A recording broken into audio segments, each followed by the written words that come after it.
El día de hoy, pues quería compartir con ustedes precisamente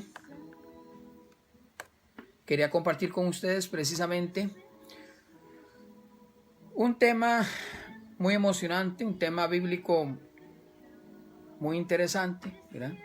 Que es precisamente sobre otros dos personajes, ¿verdad?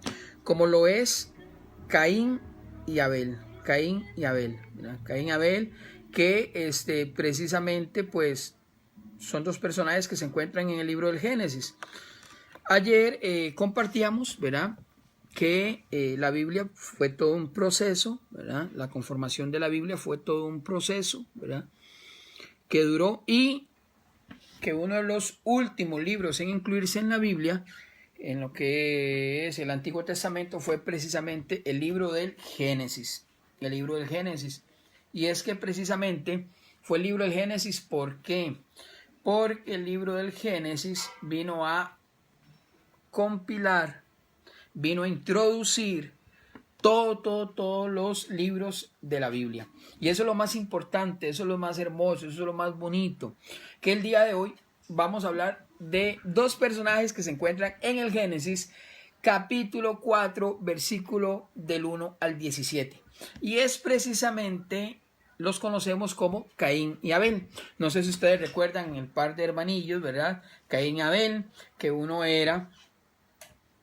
trabajaba en ganadería, bueno, era pastor propiamente, y el otro era agricultor, ¿verdad? Y esa historia tan pintoresca, tan real muchas veces en medio de nosotros, pero también un poco, a la vez, un poco catequética. ¿Por qué? Porque ya el libro del Génesis, este geógrafo, este escritor sagrado, se vale de sus capacidades humanas, guiado por el Espíritu de Dios, para hablarnos ya del primer fratricidio en la humanidad, ¿verdad? Y precisamente utiliza dos nombres y coloca dos nombres a estos dos grandes personajes, ¿verdad?, que eran hermanos, y le coloca Abel y Caín, ¿verdad? Caín y Abel, ¿verdad? Siempre nos acordamos nosotros de Caín porque es quien mata a Abel, ¿verdad? Caín mata a Abel. Pero recordemos que podemos comenzar recordando, ¿verdad?, y podemos comenzar aclarando que regresamos nuevamente a dos personajes de la Biblia que no son históricos, sino que son simbólicos y teológicos. ¿Qué quiere decir con eso? Que Caín y Abel son dos personajes propiamente que están ahí en la Sagrada Escritura, en el libro del Génesis, para darnos una enseñanza. Recuerden que catequesis, catequein o catequein viene de enseñar, y es precisamente que está ahí para darnos una enseñanza, ¿verdad? Para pues enseñarnos algo. Ese relato nos quiere enseñar algo. Y es que Adán y Eva tienen como primer hijo, ¿verdad?, a Caín. De hecho, que Caín significa adquirir, ¿verdad? Es el que adquiere. Bueno, en hebreo también tiene otro significado. Recordemos que los nombres tienen, dependiendo del idioma, tienen distintos significados. En hebreo, ¿verdad?, Caín significa el herrero, el que mata con la lanza. Vea qué interesante, ¿verdad? Precisamente por toda esta historia, ¿verdad?, que nos cuenta el relato del Génesis, ¿verdad?, de Caín y Abel. Entonces, el que mata con la lanza, ¿verdad? Qué interesante. Caín, el que mata con la lanza, el herrero, ¿verdad?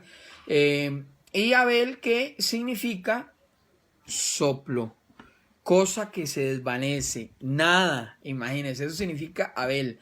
Ahora, desde el significado de los nombres de esos dos personajes bíblicos, podemos entender pues muchas cosas, ¿verdad? Desde ahí podemos entender ya la historia que nos habla Génesis capítulo 4, versículo 1 al 17, cuando nos cuenta que Dios veía con más agrado las ofrendas de Abel que las de Caín, ¿verdad? La ganadería que la agricultura, ¿verdad?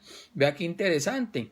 Y nos tornamos ya a un relato que son personajes, no solo personajes históricos, porque no eran históricos, sino más que todo catequéticos, teológicos. Usted y yo también podemos ser Caín, usted y yo también podemos ser Abel en algún momento. Podemos ser ese herrero, ese que mata al hermano, que se despreocupa, o podemos ser también en algún momento ese Abel, el que Dios vea con nosotros con agrado nuestras ofrendas, ¿verdad? Aquí hay que tener cuidado, ¿por qué? Porque a veces decimos, mira, es que Dios prefiere a otras personas, Dios prefiere a Abel más que Caín. No, Dios no prefiere a otras personas, Dios nos prefiere a todos, pero Dios prefirió las ofrendas, no las personas, las ofrendas de, precisamente, de Abel. Y algunos especialistas en Biblia nos dicen que posiblemente fue precisamente porque las ofrendas de Abel era un hombre justo, venían limpias, a diferencia de las ofrendas de Caín, que posiblemente venían manchadas por sus manos, ¿verdad? O sea, cosas mal habidas, cosas mal habidas. Pero qué bonito, Caín y Abel, ¿verdad? Caín, que normalmente o comúnmente significa el artífice, ¿verdad? El que anda con su lanza, el herrero, el que mata, ¿verdad? Precisamente, posiblemente, pues sí, existió una persona que mató a otra. No sabemos cómo se llamaba, pero el escritor sagrado de una forma impresionante y catequética le coloca precisamente Caín, ¿verdad? Que significa el que mata con el hierro. O en otro idioma, adquirir, ¿verdad? El que Dios da por hijo, por ejemplo, en otro idioma, si hablamos de hebreo, arameo o griego. Entonces, ve aquí interesante, porque estos dos personajes, que son los primeros hijos de Adán y Eva, ya nos viene a ilustrar más, ¿verdad? Y nos viene a ilustrar más no solo la parte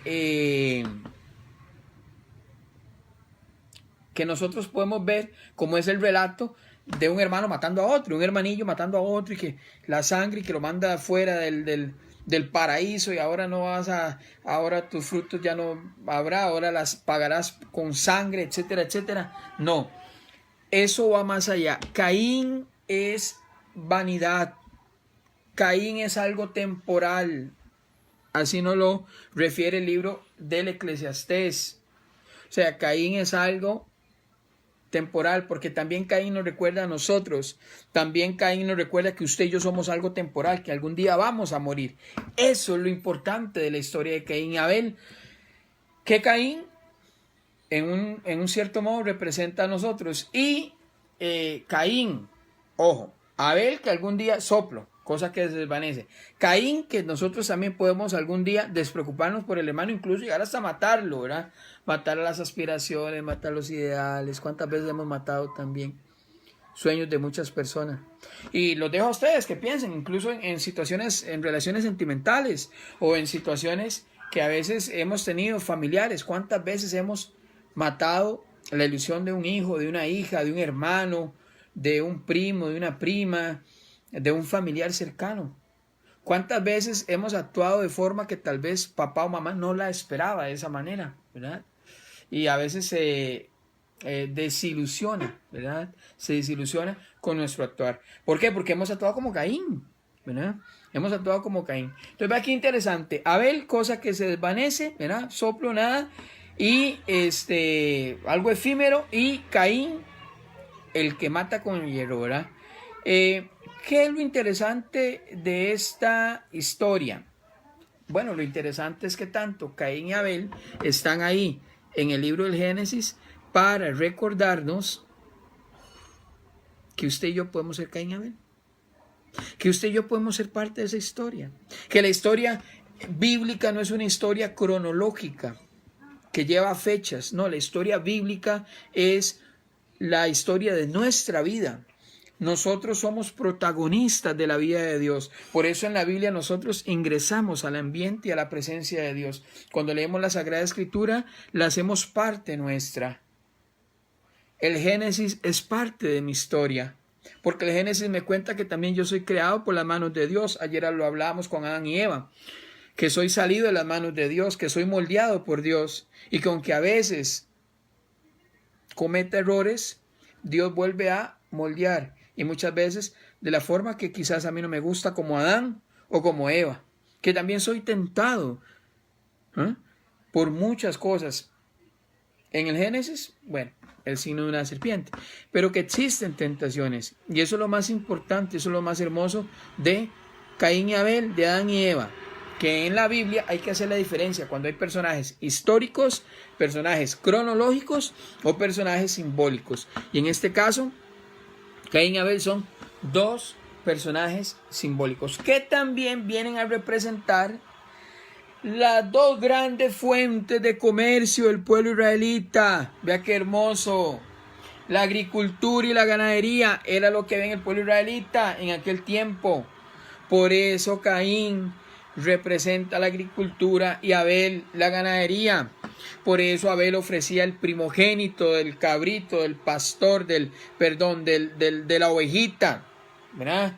Se la ofrecía a Dios. Vea qué importante. ¿Por qué? Porque aquí se da la representación de las guerras del pueblo israelita también.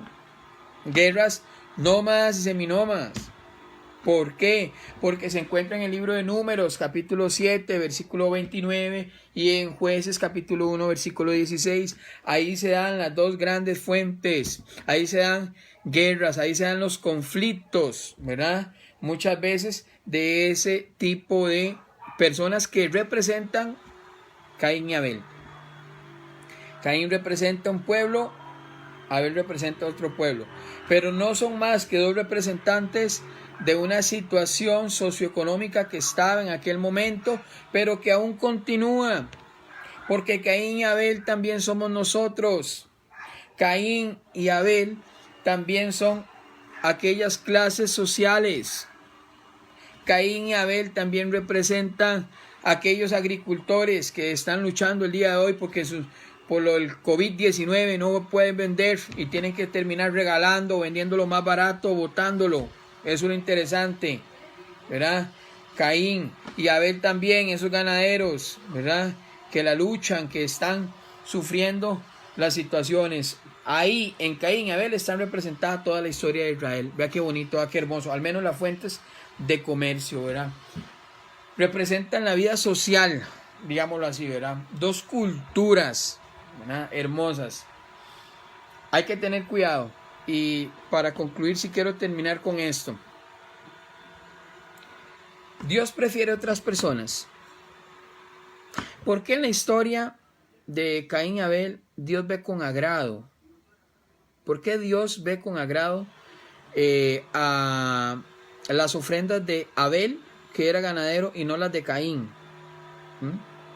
Lo invito a leer Génesis capítulo 4, versículo del 1 al 17, para que se dé cuenta que Abel era un hombre justo, y el Nuevo Testamento lo vuelve a confirmar. Abel era un hombre justo, o sea, sus manos no estaban manchadas como las de Caín. Por eso las ofrendas de Caín no eran agradables a Dios, ¿no? Y hay que tener cuidado en eso, ¿verdad? Porque a veces también nosotros nos hacemos también y le queremos presentar a Dios ofrendas a veces mal habidas. Y hay que tener cuidado en eso. Caín y Abel nos enseñan eso, ¿verdad? Ofrendas mal habidas, cosas robadas, adquiridas mal. Hay que tener cuidado, porque si algo que nos enseña este relato del Génesis, de estos dos personajes simbólicos como lo es Caín y Abel, que están ahí para darnos toda una riqueza en teología. Son personajes teológicos porque Dios nos quiere decir que usted y yo somos Caín y Abel, que usted y yo en algún momento podemos matar o despreocuparnos por el hermano, como lo pasó con Caín, o ser Abel, soplo, morimos, quedamos hechos polvo, ¿verdad? Eso es lo más interesante. Pero aquí hay una pregunta que Dios le hizo a Caín en aquel tiempo y que le hace a usted y a mí. Y la pregunta es, ¿y su hermano? ¿Dónde está su hermano? ¿No? Interesante, ¿no? ¿Somos responsables de nuestros hermanos? ¿Usted y yo? ¿Somos responsables? Bueno, es que a mí también me pega duro esto, porque me pone a pensar, ¿verdad? Yo soy responsable de mi hermano y mi hermana, del que necesita, del que no tiene. ¿O me hago de la vista gorda como Caín? ¿Y qué tengo que ver yo, Señor, con mi hermano Abel? ¿Qué tengo que ver yo? Dios también nos pide, y igual nos hace esa pregunta. Dios no se desentiende de los indefensos. Qué rico y qué linda catequesis nos regala este pasaje bíblico de Caín y Abel, que fueron los dos hijos de Adán y Eva, dos personajes simbólicos que nos cuenta Génesis capítulo 4, que nos viene a enriquecer todo el libro de Génesis, desde el poema arcaico hermoso que nos habla de Adán y Eva con la creación, y luego comienza el capítulo 4 que Dios da por hijo, ¿verdad?, a Caín, que fue el primero, a Eva. Vea qué hermoso, para darnos a entender que también nosotros somos hijos de esos primeros seres, pero que también nosotros podemos ser soplo o nada como Abel, o podemos ser herreros, aquellos que nos desentendemos e incluso matamos a nuestro hermano con chismes, indiferencia, muchas cosas. Bueno, que el Señor Dios nos bendiga siempre, que el Señor le bendiga a usted también, y que estos dos personajes simbólicos y teológicos como Caín y Abel puedan enriquecer nuestra vida, nuestro corazón, para poder ser mejores cada día más. Un abrazo, bendiciones.